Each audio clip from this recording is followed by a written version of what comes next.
The Stoics, an ancient school of philosophy, believed that true strength lies not in conquering external forces, but in mastering our own emotions.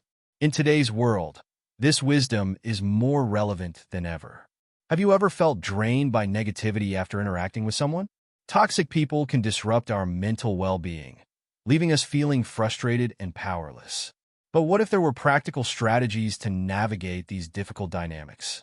We'll go over 13 practical Stoic-inspired ideas in this video that will give you the ability to handle toxic people with compassion, grace, and even resilience. Join me on a journey to protect your emotional well-being and subscribe to the channel for more tips on developing mental resilience. By the end of this video, you'll be equipped with a toolbox of Stoic wisdom to handle toxic people effectively. So take a deep breath and let's begin. Number 1. Identifying and understanding the toxic threat. Take a moment to picture yourself serving as a guard at the entrance to your very own personal citadel. Your inner tranquility, your physical health, and your emotional safety are all represented by this citadel. Without a doubt, awareness is the first line of defense in the process of protecting this fortress. In the same way that a watchful guard has to be able to notice potential dangers, you need to be able to recognize the indicators that a poisonous individual is approaching. Epictetus, a Stoic philosopher who was a proponent of reason and self-control, tells us in his Enchiridion that it is not what happens to you that upsets you. More importantly, it is your judgment of what happens. It is especially important to keep this piece of advice in mind while dealing with poisonous people. It is not the case that their negative attitudes and manipulative acts have the ability to exert force over you. Your emotional reaction to these activities and how you perceive them are the factors that determine the effect that they have on your sense of inner peace at any given moment. Cultivating a Stoic gaze, that is a calm and objective method of viewing the situation, is the key to success. Learning to recognize the characteristics of poisonous conduct is a necessary step in this process. Listed below are some important warning signs. Constant criticism. A toxic individual may find nothing but fault with you, your conduct, or the decisions you make on a consistent basis. Although this criticism may be indirect or overt, it will always leave you feeling deflated and uncertain about your abilities. Toxic people frequently resort to deceptive strategies in order to achieve the goals they have set for themselves. In an effort to exert control over your conduct, they may resort to flattery, guilt trips, or even threats. A toxic person appears to thrive on negativity. They are continuously whining and pulling others down with their pessimism so that they can focus on the worst aspects of the problems they are concerned with. Additionally, in addition to these general indications, there are also several types of toxic personalities that you should be aware of. The narcissist is a person who is constantly looking for approval and adoration throughout their life. It is possible that they are charming at first, but in the end, their interactions are one-sided, leaving you feeling emotionally exhausted. This individual lives on social turmoil. According to the gossip, they are known to propagate rumors, stir up trouble, and take pleasure in causing friction between other people. Known as the energy vampire, this individual has the ability to drain your vitality. As the term says, interactions with them leave you feeling cognitively and emotionally drained and fatigued. Emotionally, the development of a mental map of the potential dangers that could befall your inner citadel can be accomplished by first gaining an awareness of the many toxic personalities and the actions that they display.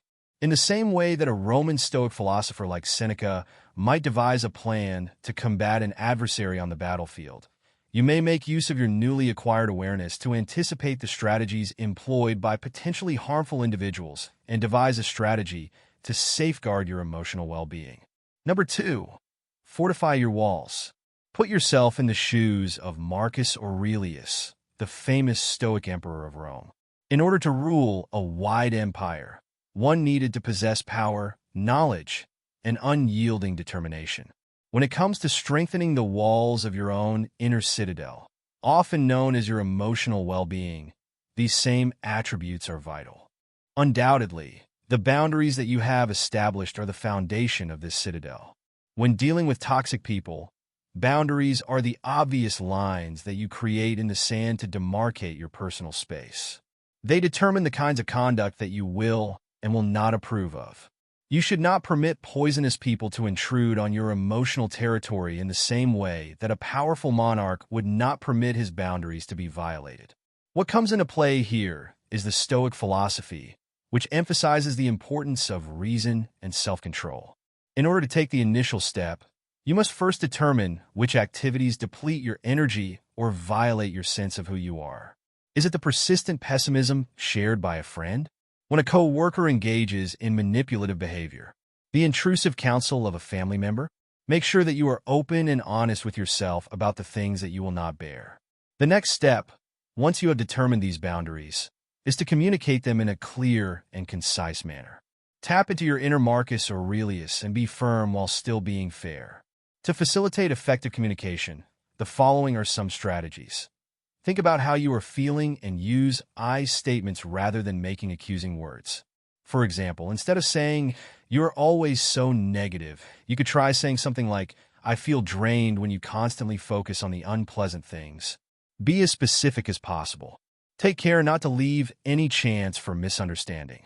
Rather than saying something like, "I need some space," you should say something like, "I can't talk right now, but I'd be happy to chat later this week." Keep your word, but be kind at the same time. There is a distinction between being assertive and being aggressive. It is important to convey your point with self-assurance while avoiding animosity. On the other hand, establishing boundaries is not a one-time experience. When it comes to enforcing your boundaries, you need to be firm and consistent, just like a Stoic ruler who is always on guard against barbarian invasions. A wall that is unstable is simple to dismantle. In the event that a toxic individual disregards your limits, you should remind them in a calm manner of the line that has been established.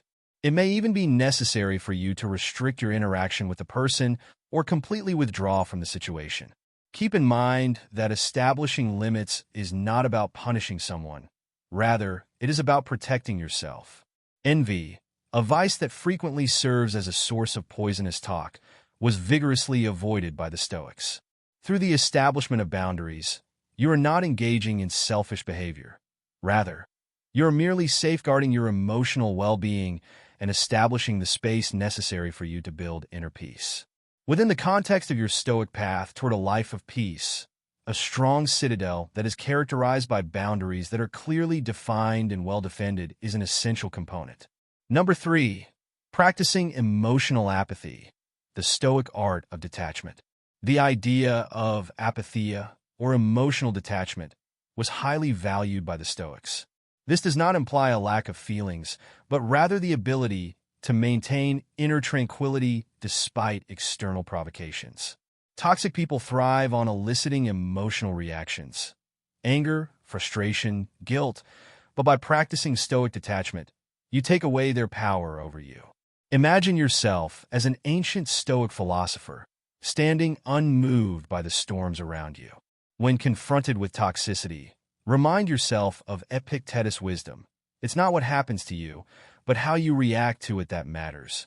If a toxic person attempts to provoke you, instead of reacting emotionally, pause. Take a breath. Observe the situation as if you were a third-party spectator. Is their behavior a reflection of you? No, it's a reflection of them. By maintaining this perspective, you avoid being drawn into unnecessary drama.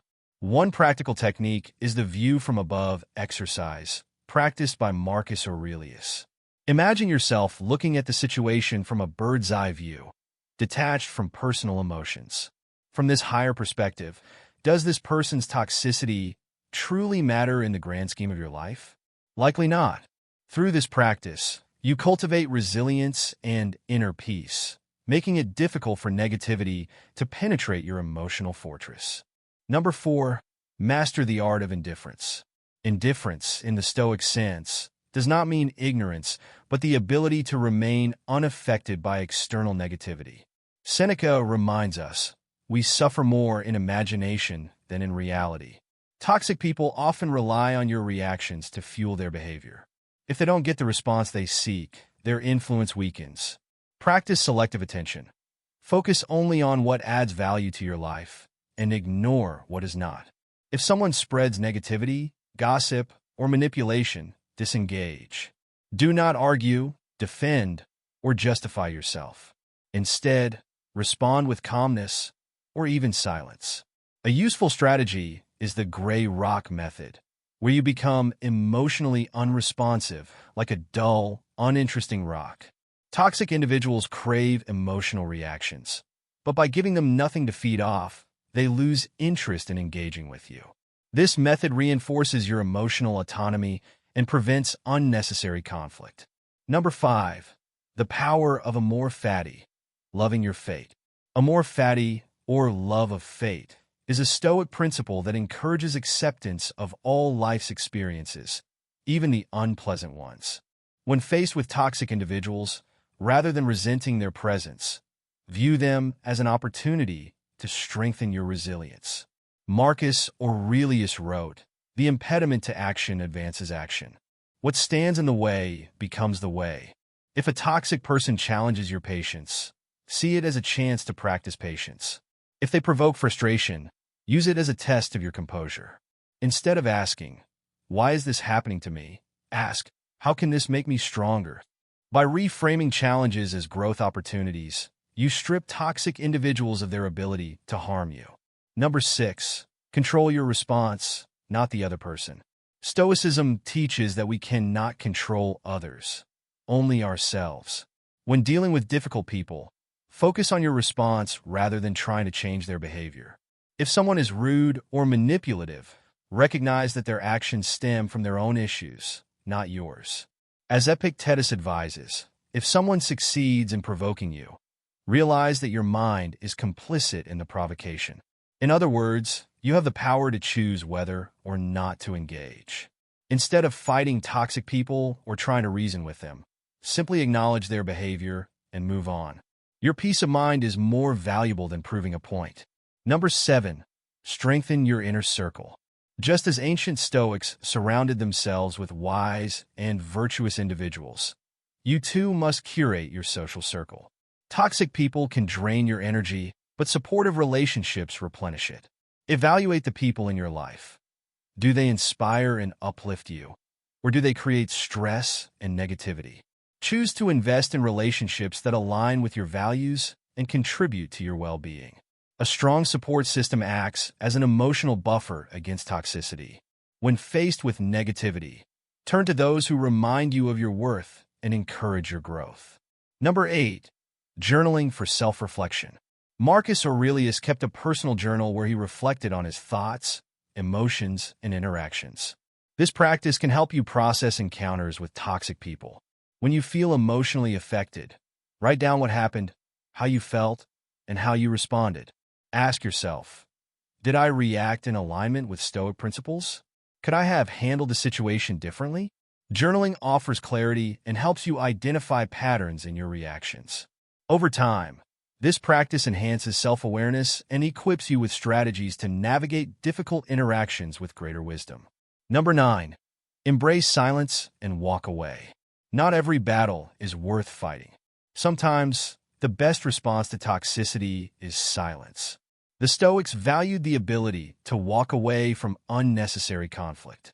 If a conversation is turning toxic, disengage. If someone is trying to provoke you, do not give them the satisfaction of a reaction. Seneca advised, sometimes even to live is an act of courage. In some cases, choosing peace over argument is the bravest and most powerful act. Number 10. Lead by example. Be a source of positivity. One of the best ways to counteract toxicity is to embody its opposite. Instead of being drawn into negativity, be a beacon of calmness, rationality, and kindness. When you refuse to engage in toxic behavior, you set a standard for those around you. Marcus Aurelius wrote, "Waste no more time arguing about what a good man should be. Be one." By practicing integrity and emotional resilience, you naturally discourage toxic interactions. Number 11. Meditate on impermanence. Everything in life is temporary, including negative encounters. Remind yourself that the frustration caused by toxic individuals will pass. The Stoics often meditated on impermanence to keep a balanced perspective. If someone is causing distress, visualize how insignificant the situation will be in a year, 5 years, or a lifetime. This helps you detach from momentary negativity and focus on what truly matters. Number 12, seek solitude when needed. Solitude is a powerful tool for resetting your mind and energy. The Stoics often retreated into quiet reflection to gain perspective. If toxic interactions are overwhelming, take time to step back, be alone, and recharge. Use this time to reflect, meditate, or engage in activities that bring you peace. Solitude is not loneliness. It is a deliberate choice to reconnect with yourself. Number 13, forgive but do not forget. Forgiveness is a gift you give yourself. Holding on to resentment only harms you, not the toxic person. The Stoics believed in letting go of grudges while still learning from past experiences. Forgiving does not mean allowing toxic people back into your life. It means releasing the emotional burden they placed upon you. Accept what happened, learn from it, and move forward with wisdom and strength.